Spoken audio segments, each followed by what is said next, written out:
জাতীয় বিশ্ববিদ্যালয়ের 2024 সালের ডিগ্রি তৃতীয় বর্ষের ইংরেজি আবশ্যিক বিষয়ের পরীক্ষা আগামী 16 জুলাই অনুষ্ঠিত হবে। ইংরেজি সাবজেক্টটা বেশ কঠিন। ইংরেজির সি পার্টে প্যারাগ্রাফ নামক একটা অংশ আছে, প্রত্যেকেই তো প্যারাগ্রাফ পড়ছেন।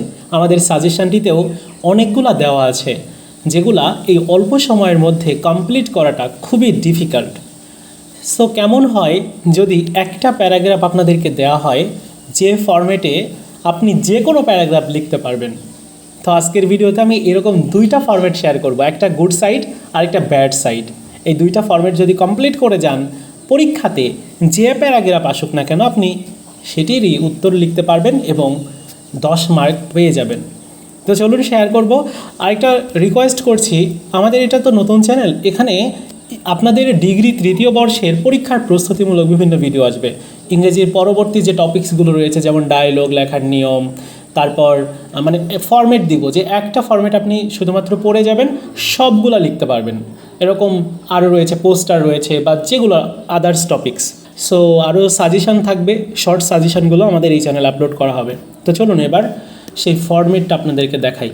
এখন প্রথমে আমি ব্যাড সাইডটা শেয়ার করছি, অর্থাৎ যেগুলো সামাজিক বা জাতীয় সমস্যার মধ্যে পড়ে। যেমন প্রাইস হাইক, এটা 100% গুরুত্বপূর্ণ পরীক্ষার জন্য।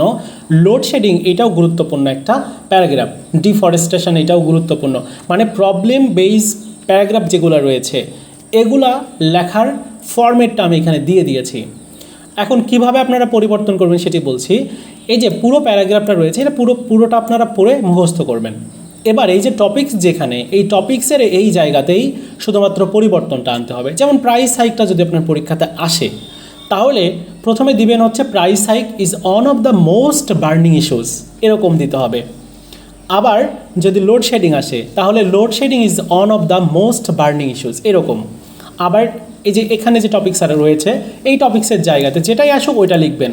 ধরুন প্রাইস হাইক আসছে, প্রাইস হাইক প্রথমে দিবেন, তারপর এইটুকু লিখবেন, এরপর আবার এইটুকু লেখার পর এখানে আবার প্রাইস হাইক দিবেন, তারপর আবার এইটুকু লেখার পর এখানে আবার প্রাইস হাইক দিবেন। জাস্ট এতটুকু করলেই না, মানে 3টা জায়গাতে যদি আপনি আপনার যে টপিক্স বা বিষয় পরিবর্তন করেন, তাহলেই কিন্তু হয়ে যাবে। জাস্ট এতটুকু কাজ। সো এইটা দেখতে পাচ্ছেন। এরপর দেখুন, আমি আরও কিছু নিয়ম এখানে বলে দিয়েছি, প্যারাগ্রাফ বা বাংলায় অনুবাদ এখানে করে দিয়েছি, যেন আপনি খুব সহজে বুঝতে পারেন যে আসলে এখানে কী লেখা রয়েছে বা কী আছে। সো বাংলায় এখানে অনুবাদটা করে দেওয়া হয়েছে। এরপর পরীক্ষার জন্য কিছু টিপস দেওয়া হয়েছে, যেমন সঠিক বানান, প্যারাগ্রাফের নাম বা টপিক্সের জায়গায় বসানো সময় বানান যেন ভুল না হয়, বা ওই যে টপিক্স যেটা থাকবে ওইটা যেন ভুল না হয়। প্যারাগ্রাফের নিয়ম হচ্ছে, প্যারাগ্রাফ সবসময় একটি সিঙ্গেল প্যারায়, অর্থাৎ অন সিঙ্গেল প্যারাগ্রাফ লিখতে হয়। ভুল করেও মাঝে স্পেস দিয়ে 2টা প্যারা করবেন না। 3 নাম্বার যেটা রয়েছে, যে শুধুমাত্র নম্বর বানানোর কৌশল হচ্ছে, এই ফরম্যাটটি আপনাকে পাস করার মতো বা একটি ভালো নম্বর এনে দেবে। তবে আপনি যদি আরও বেশি নাম্বার পেতে চান, তবে এই টপিকস সম্পর্কিত 1 থেকে 2টা বাস্তবসম্মত বাক্য প্যারাগ্রাফের ঠিক মাঝখানে নিজের মতো করে যুক্ত করতে পারেন। সো এই যে প্যারাগ্রাফের যে ফরম্যাট, এটার ডাউনলোড করার লিঙ্ক আমি এই ভিডিওর প্রথম পিন কমেন্টসে দিয়ে রাখলাম। এবার আমি গুড সাইড নিয়ে আলোচনা করছি। গুড সাইড অর্থাৎ যেগুলো ভালো গুণাবলী বা ইতিবাচক বিষয়, যেমন ট্রি প্ল্যান্টেশন, একদম 100% গুরুত্বপূর্ণ একটা paragraph. Patriotism, value of time, good manners বা ফিমেল এডুকেশন, আর্লি রাইজিং, এরকম আরও প্যারাগ্রাফ যেগুলো ভালো গুণাবলী বা ইতিবাচক বিষয়ের মধ্যে পড়ে। এগুলো লেখার যে নিয়ম বা ফরম্যাট, সেটি হচ্ছে এখানে দেওয়া আছে। সো ফরম্যাটের এই যে টপিক্সের জায়গাতে শুধু পরিবর্তন করবেন, আবার একই নিয়ম। মানে যদি ট্রি প্ল্যান্টেশন আসে, তাহলে ট্রি প্ল্যান্টেশনটা এখানে লিখবেন যে tree plantation is one of the most valuable and noble pursuits, এরকম। ঠিক আছে।